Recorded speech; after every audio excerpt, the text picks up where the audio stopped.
Hello, junkies. I am recording from my secret underground anti-COVID lair. The good thing about being a future dark overlord and a very evil person is that you have secret layers all over the place. It's been fairly easy for me to hide. I'm not going to say it's in a mountain in the shape of my head, but I'm not going to say it's not in a mountain in the shape of my head. Welcome to episode 9 of Nocturnal Throwback, where we play the original first draft episodes of this book, which were released each week as I wrote them. It turns out the original episode number 9 was near Christmas time, so who knows? You might get some holiday vibes while listening. Jingle bells, jingle all the way. There's an earworm for you. When you start singing that randomly later in the day, you can thank me for it. Enjoy. Remember that all the stuff you hear in this upcoming talkie talk is from 2007, so it's probably not accurate. Keep that in mind. A couple of people are forgetting and going out looking for stuff that's 13 years old. In previous Nocturnal Throwback episodes, I asked if you were taking COVID seriously. Now it looks like most of us don't have any choice. Please listen primarily to doctors and scientists, not politicians. Doctors and scientists want to keep you alive. Politicians want to get reelected. There is a big, big difference. To all of my junkies who are healthcare workers, we say thank you. We desperately hope our governments and industrial complexes can give you the tools you need to not only fight this thing, but to properly protect your own health and safety while you do your critical job.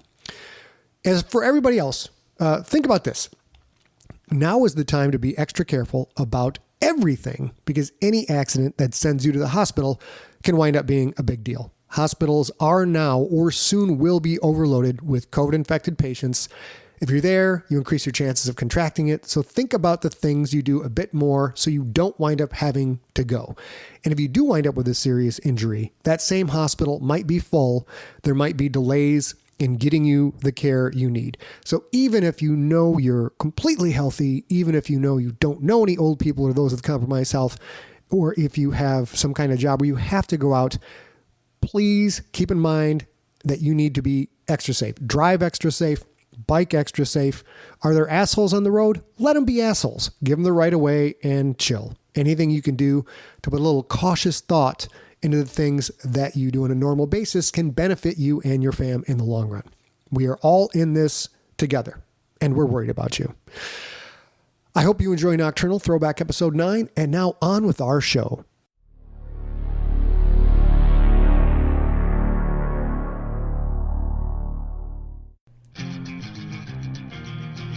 Welcome to Nocturnal, episode number 9er.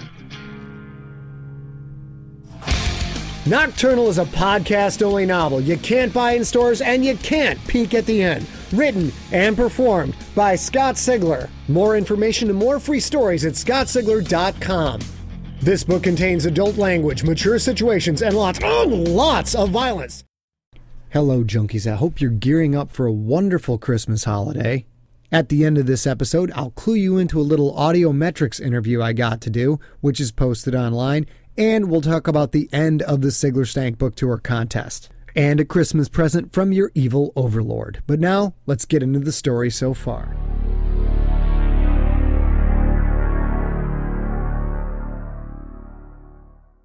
Hey, what up, fellow junkies? This is Chris Lester from the Metamore City podcast. I do a bi-weekly show in which I bring you short stories and novels set in the world of Metamore City, a place where magic and technology intertwine. If that sounds pretty cool to you, you can check it out at www.metamorcity.com. But hey, you're not here to hear about me. You're here for the story so far. Mafia boss Frank Lanza met with Firstborn and Tricky Dick, two members of Marie's Children. Marie's Children have been running hits for the mob, taking out Lanza's competition before they even know Lanza is in town. Marie's Children had been holding Johnny Yee and his family in a secret white dungeon somewhere in San Francisco. First they took Johnny's son, then his wife. And now Lanza has given the order that it's time for Yee himself to go. San Francisco medical examiner Robyn Hudson is suffering a bumper crop of bodies connected with the strange symbols first discovered by homicide detectives Brian Clauser and Pookie Chang. With 2 bodies already in her morgue, she now has to perform an autopsy on Kyle Solar, who was killed by someone driving a foreign object directly into his heart. Ew. Clauser and Chang traveled to the Western Addition to talk to the only witness of that murder, Marco Gastineau. When Gastineau came to the door, Brian felt a strange sensation, a warmth that he'd only ever felt one time before, when he'd seen Gastineau at the scene of Solar's murder. Before Chang could convince Gastineau to come downtown, the air hissed with the sound of a striking arrow, which buried itself deep in Gastineau's heart. Brian turned. Across the street, 4 stories up, he saw a glimpse of a green hood and a curved bow. He drew his weapon and sprinted across the street in pursuit, leaving Pookie to deal with the collapsed Gastineau. And now, Episode 9 of Nocturnal.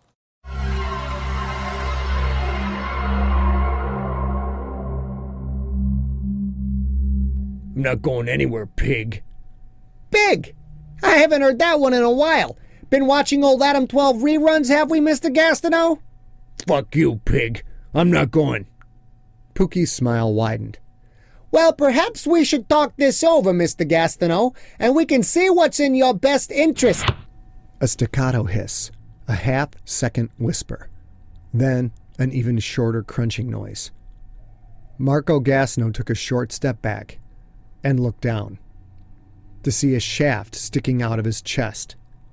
Drab olive green, 3 feathers sticking out of the top, angled back, streamlined, black feathers with mottled gray spots. Oh, shit, Marco said. Brian turned and started running in the opposite direction, the shaft sticking out of Marco's chest, pointing his path like a compass. Before he cleared 3 steps, he heard Marco's heavy body hit the ground behind him. There, on top of the building across the street. Just a flash of movement. A green hood. A curved something. And only one word rolled through Brian's brain. Savior. Brian drew his Smith & Wesson and raced across the street, dodging cars that hit brakes and gave short, indignant honks. The honks would have been longer, but the driver saw Brian's gun and decided that it was probably not the best time to make their annoyance known. He reached the building and tried the door. Locked. He flashed a glance at the silvery dial pad mounted to the left of the door, where people either called to be let in or punched a passcode to open the door. Brian didn't have time for that.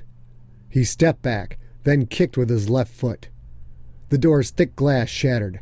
He reached through the broken glass and opened the door. The building was only 5 stories tall, so he wasn't bothering with the slow elevator. Brian pounded up the stairs, heading for the roof. A motherfucking bow and arrow. Someone had just killed their only witness with a motherfucking bow and arrow. From 5 stories up, across the street, at least 80 feet away, and shooting right between 2 cops to bury the shot in a man's heart.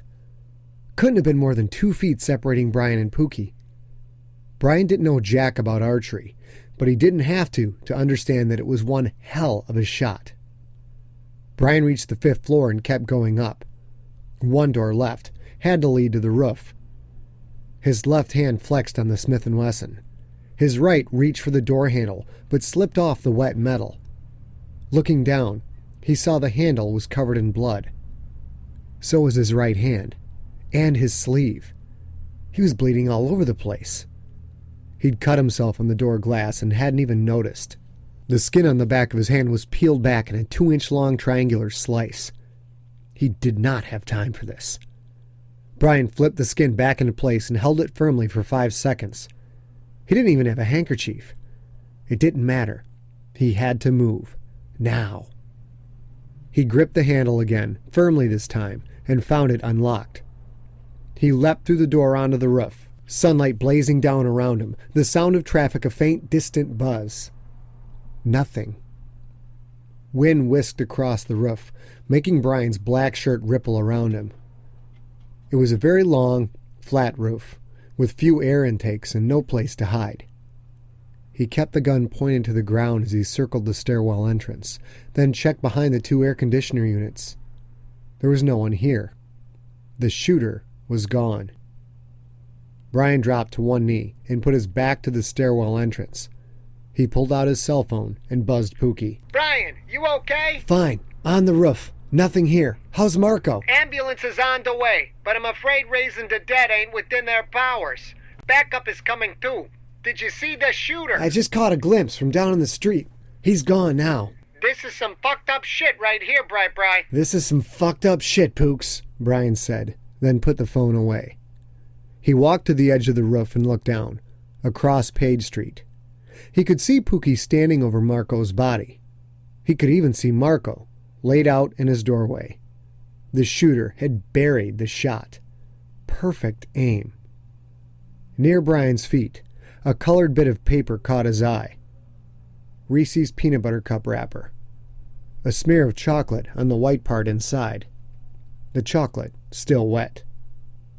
Brian scanned the area. He found a crumpled bit of cellophane. He didn't touch it, but instead got down on one knee and looked at it.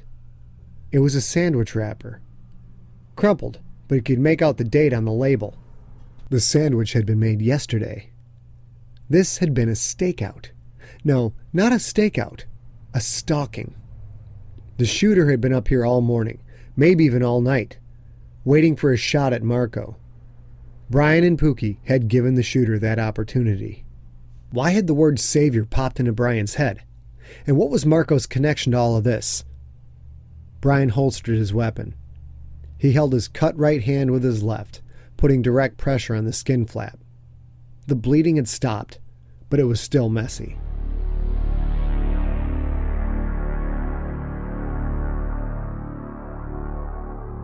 Back on the street, Brian sat inside an ambulance as a paramedic finished bandaging his hand. "You sure I can't give you stitches, Ninja?" Brian shook his head. "I hate needles.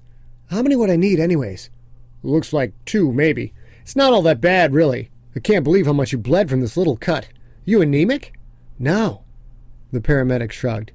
"Your blood was all over the place, man. I would have thought your hand was sliced wide open, but it's just a nick." Brian looked at the bandage. He hadn't even watched the bandaging process. He'd been too busy giving his verbal report to another detective. "Huh. I thought it was cut pretty bad. Skin was all peeled back like a banana." "Just your imagination, Ninja. Just a cut right under the index finger knuckle. With as much as you bled, though, could look pretty bad. You really should see your doctor and get checked to see if you're anemic." Brian continued to stare at the bandage. He remembered putting the skin flap back into place.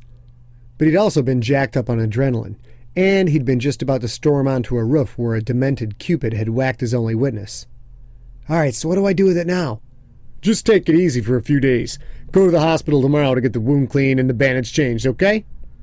Brian nodded. Pookie walked up to the open ambulance. "How's the hand, Stan?" Brian hopped out onto the street. "Fine, nothing to worry about." "Marco is on his way to the hospital, but he's dead as fuck. I asked for an autopsy later today. We can be there to take a look at the arrow, see if it tells us anything." "Will it?" Pookie shook his head.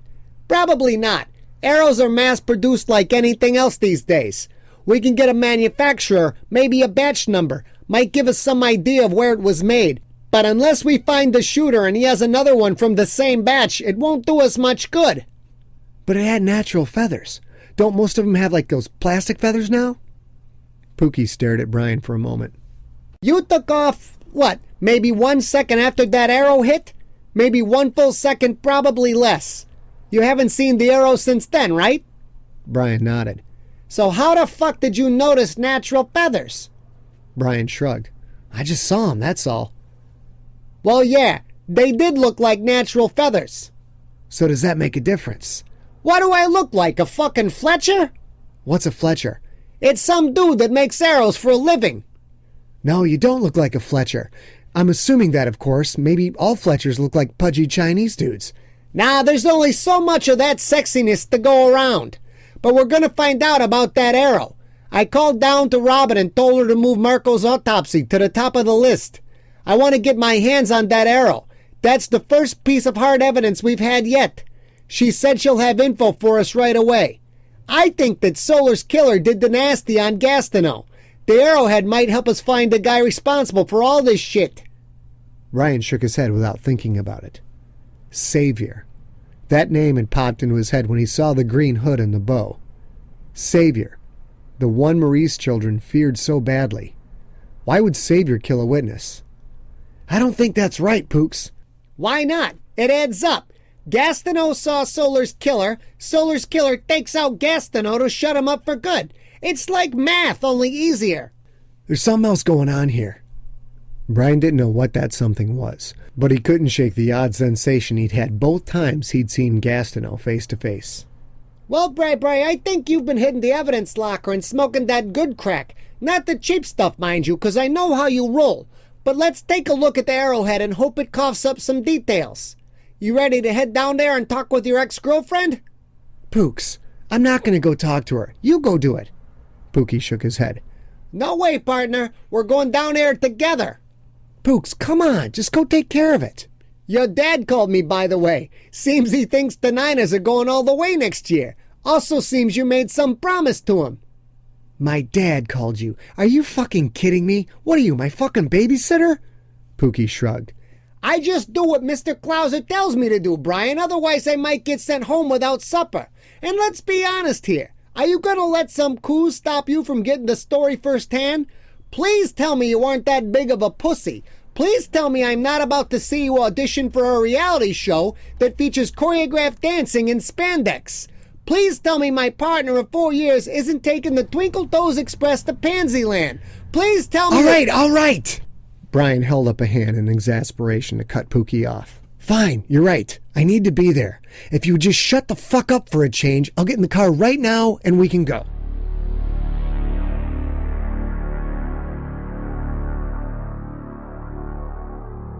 Roast beef and watercress, the label said. Man, what the hell is watercress? Aggie asked the question to the wrinkled old woman. She was wearing a pink babushka with red spots. She stopped sniffing him long enough to look him in the eyes. It's good for you. Eat. Aggie almost dropped the sandwich. She brought him food. He assumed it was twice a day, but he couldn't be sure. The lights never went off in the white dungeon cell. She brought him food and then she sniffed him. 6 sandwiches? Was it 7? 8? And in all that time, she hadn't spoken a word. This time, she was sniffing longer than before. And this time, she had spoken to him. What's your name? Hillary, the woman said. Someone had oiled her Safeway shopping cart. The wheels weren't as squeaky as before. This woman could have been any bag lady anywhere in the city, but she was working with the little men, and whoever had brought Aggie here days ago. Por favor, déjeme ir, the Mexican said to Hillary. No diré cualquier persona. Tengo que volver a mi esposa, por favor. He talked in between big bites of his own sandwich. Aggie thought it looked like egg salad and he wanted to trade, but he didn't speak Mexican. The Mex was clearly terrified, tears in his eyes, yet he crammed the food into his mouth, chewed and swallowed as fast as he could. Aggie recognized that behavior, recognized it well. When food showed up, and you didn't know when you might eat next, or know if someone was going to kick your ass and take your food away, you ate fast to make sure you got it in your belly. Aggie knew that look, because he had it too, and he ate the same way. The Mexican didn't speak a word of English. God knew Aggie had tried. No hablo inglés was all the man would say when Aggie talked to him. And that didn't make any sense. Why would someone who didn't speak a word of English come to America? Aggie knew the Beaners were trying to take over, but come on, not a word? And what a group they were. Aggie the bum, the Mexican, and Johnny Yee. Johnny had 2 sandwiches laying in front of him. He hadn't touched them. He didn't move a lot anymore, just lay there in a fetal ball. Aggie couldn't blame the guy. Who knew what had become of Yee's wife and kid? Por favor, déjeme ir, the Mexican man said to Hillary. Sí, reservado, Hillary said without looking at him. You speak Mexican? Aggie said. No me coque por favor como usted tomo el muchacho, the Mexican said. Usted sí reservado. Then she turned to look at the men. O ir gravemente per usted. The Mexican shrank back, slowly, until his ass was on the ground and his back was against the wall. What did you say to him? I told him I'll bring a burrito next time, Hillary said without looking away from the man. You've got burritos? She looked back at Aggie. You don't seem as scared as he does. Why? Aggie shrugged. I'm pretty scared, I guess, but what can I do about it? I'm here. Doesn't look like I'm going anywhere unless you let me go. Maybe you should be scared. You don't know what's going to happen to you. Aggie shrugged again. What's going to happen is going to happen. Maybe I'm a little, preoccupied because I need my medicine. You're feeling better, though. I can...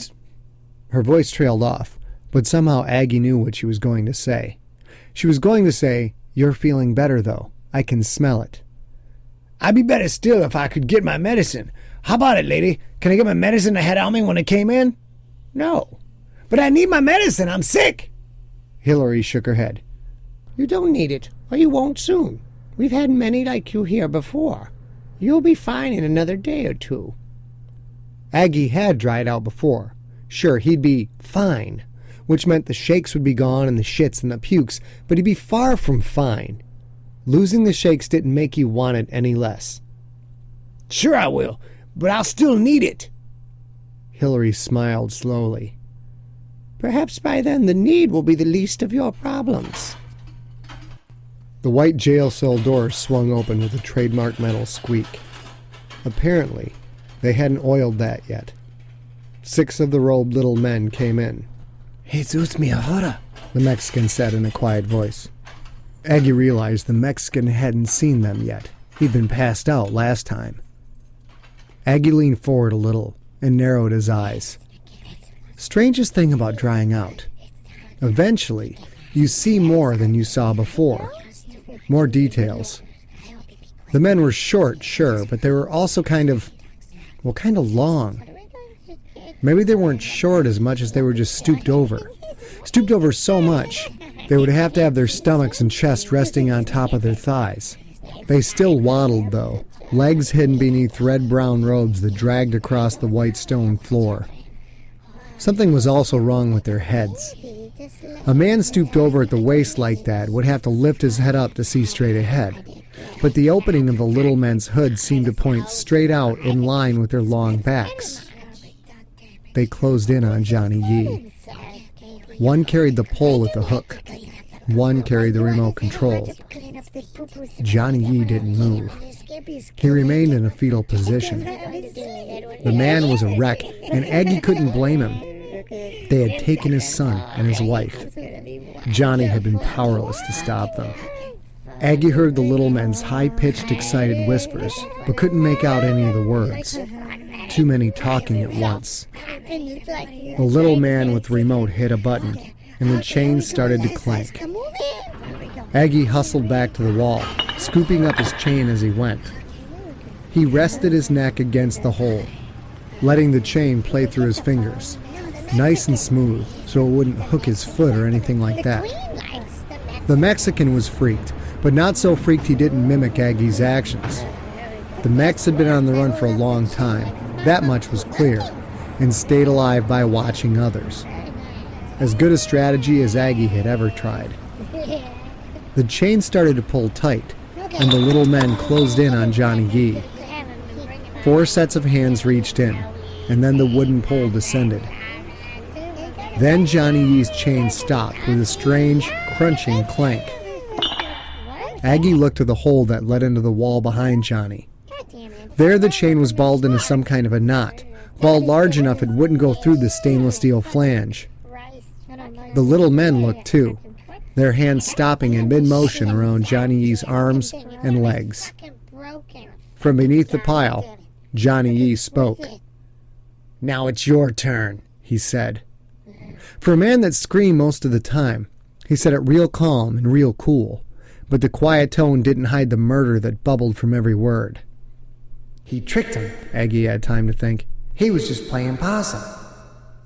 Johnny Yee's hand shot out beneath a robe and yanked. A little man went down hard against the white stone floor, feet pulled out from under him like some cartoon character walking into one of those rope traps. Johnny moved like a pissed-off street cat fighting a pack of small, slow dogs. He shook his arms and legs free, and in the same motion he was on his feet, looping the last bit of chain slack under the open hood of another little man. The chain rang like a drawn sword as Johnny yanked it tight. Johnny stamped down the chain loop, pushing it to the floor and dragging the choking little man along with it. 2 of the little men down in less than a second. A little man grabbed Johnny's left arm as another pulled out a lead pipe and swung it in a wide, horizontal arc, aiming for Johnny's knee. Johnny twisted at the last second, like those guys in that Ultimate Fighting crap, bending his knee away from the pipe and taking the hit in the crook of his leg. His face wrinkled up. The hit hurt, but not as bad as if he'd taken it in the kneecap. God damn, but Johnny Yee was fast. He was like one of those karate movies in real life. He reached out with his free right hand and grabbed the stick with the hook, ripping it from the owner's surprised hands. The pipe-wielding little man reached back for another knee shot, but Johnny jabbed the stick's butt right into the deep, open hood. The little man let out a high-pitched scream, the likes of which Aggie had never heard. Gloved hand shot inside the hood as the man fell to the ground, feet kicking. There's something wrong with those legs. Johnny whipped the stick down so hard the end of it snapped free, leaving a long, jagged shard of white wood. He snarled, then jammed the sharp end into the hood of the little man holding his left arm. The little man staggered back towards Aggie, the stick jutting out of the hood as jets of blood and bits of red plastic mask dropped onto the floor. The first one Johnny had knocked down returned the favor. Reaching out from the floor, he grabbed Johnny's ankles and yanked. Johnny went down hard, the back of his head hitting the white stone floor with a crack that made Aggie wince. 2 more little men jumped on him, trying to hold him down as the one with remote control ran to the chain knot. It reached up and yanked on the chain, then hit a button on the remote. That engine noise stopped, and slack let out, allowing Aggie to step away from the wall. As he did, the little man with the stick jutting out of his hood backed into him. The little man stumbled. Instinctively, Aggie reached down to grab him.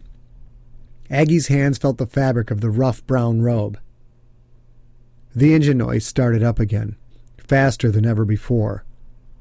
Aggie was yanked back by his collar, yanked so hard the back of his head slammed into the stainless steel flange. But he didn't let go of the robe. Still clutched in Aggie's hands, the robe pulled right off the little man.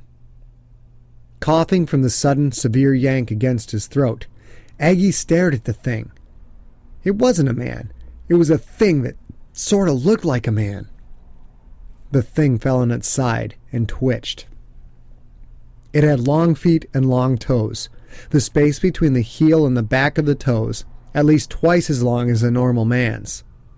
The toes themselves were as big as Aggie's whole foot, thick and long and muscular. The bottoms of those toes were dirty, while the arch of the foot as well as the heel showed no dirt at all. Long forelegs angled up to short thighs, the tops of which were pressed right against the stomach and chest. The arms looked normal, but they seemed to connect to the body in a strange way. Shoulders were lower and kind of curved together, more like where the chest muscles should be. And that made room for the head. Because the thing's freakish dog legs with the high heel and the long arch and the sickening big toes were fucked up enough all by themselves, and the thighs that seemed there only to support the chest and back made it worse, and the bowed shoulders added even more to that. But the head took the cake. The thick neck, what little of it there was, came straight into the back of the head.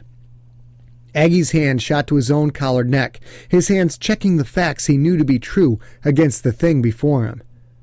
Aggie's neck ran into his jaw in the front and that bump on his skull in the back, because when Aggie was standing up, he was looking straight ahead.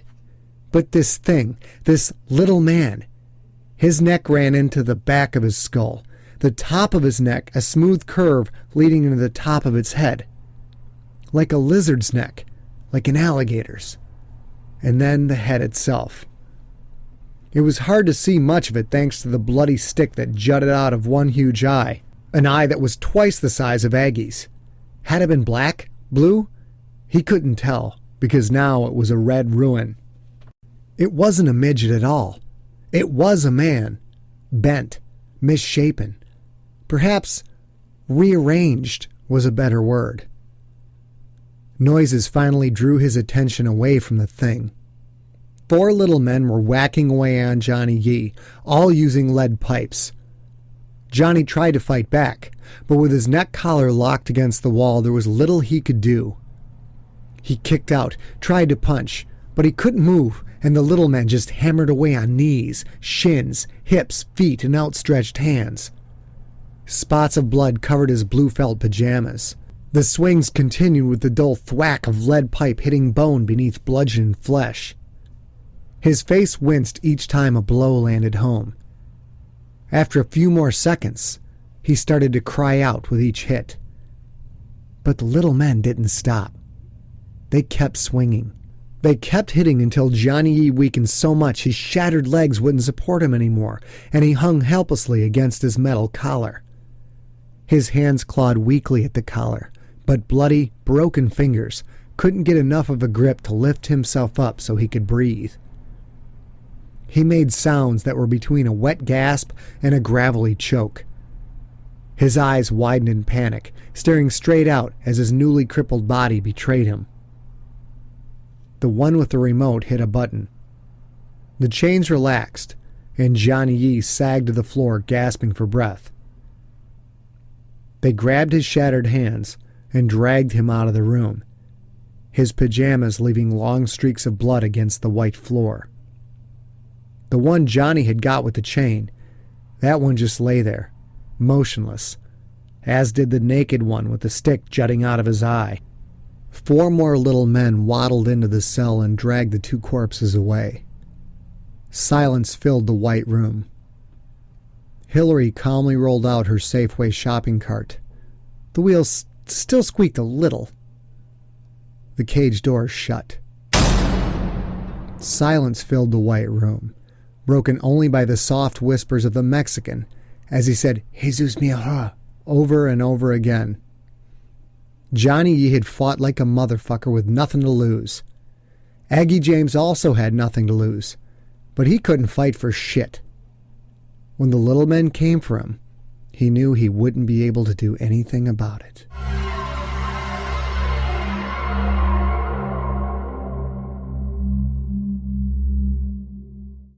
So that was a bit of a shorter episode, only 25 minutes of story this week, but I'm running a little bit behind, and it is the holiday season. However, I know how I can make this up to you junkies.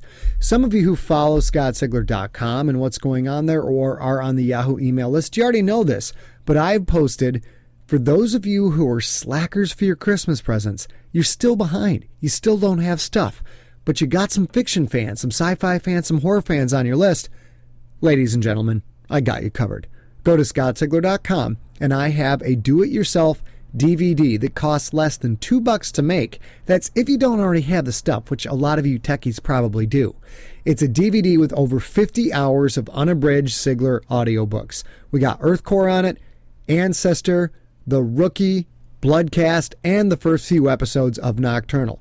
It's got color cover. It's got a color label for the DVD. You can print this stuff out, put it together, burn the whole thing. Boom. You've got cool stocking stuffers that come with a personal endorsement of how much you just friggin' love this stuff. Dirty damn junkies. Dirty damn cheap junkies. And I'm glad for that, because now you're going to make DVDs and spread the wealth that is Siglerism. It's really, let's make this Christmas holiday about me, people. It really should be about me. And if that's not enough, I'm going to be shooting for an extra episode. That's right. I'm going to try and kick out episode 10 as a midweek episode. Don't know if I can pull it off because we got another call-in episode to do, but I'm definitely going to be giving it a shot. That's because at times your evil overlord can be benevolent. It's rare, but it does happen. So to recap, you can go burn yourself DVDs of a bunch of Scott Sigler novels, and you can get that at ScottSigler.com. It's going to be right below the episode number 9 posting. I got to do a pretty in-depth interview with David Cantor of Audiometrics, which is a Stranger Things production. If you guys want to hear me blab even more than I already do, I'm going to have the link to that interview over in the post at ScottSigler.com. So just go there, click on the link, and you can listen to me and Dave shoot the shit. Your last chance to vote on the Sigler Stank book tour, which is where you get to drag me to your town and force me to read the book in front of your people and force me to go out and drink beer with you at a bar in the local area if you're old enough to do that. If not, then I will go drink a beer and you can call me on my cell phone and I'll be like, hello? Yes, I am in the bar right now. Yes, I had a wonderful time at the book reading. And it'll pretty much go like that. But either way, there's going to be a beer or two involved somewhere along the line. But last chance to vote on that. And yes, once again, over at scottsigler.com, you can go there, look for the light blue banner on the right-hand side of the page that says Wanted. Click on that. Just vote for your city. Right now, Houston seems to be running away with it. D.C. is making a last-second, desperate stopgap run. So if you live in the D.C. area and you want me to come to your town and spread my Sigler stank all about your family and loved ones, you can do that. You can go vote. Houston really wants some Sigler stank. Like over 70 people have voted over there. We've had almost 900 people vote for the thing so far, so it's pretty overwhelming how many people want to bring me to their town to sully and soil their local burg. I can't figure it out. I would never invite me to my own town. Fortunately, wherever I am is my own town, so I'm kind of stuck with the stank. I hope you guys have a fantastic Christmas holiday. Although I did give the DVD away this year, next year we'll be talking about how to make your very own Sigler ornament. So you can put my face up on your tree, and I can be watching you, junkie. I can be watching everything that you do. You have been listening to Nocturnal, written and performed by Scott Sigler. For more information, go to scottsigler.com.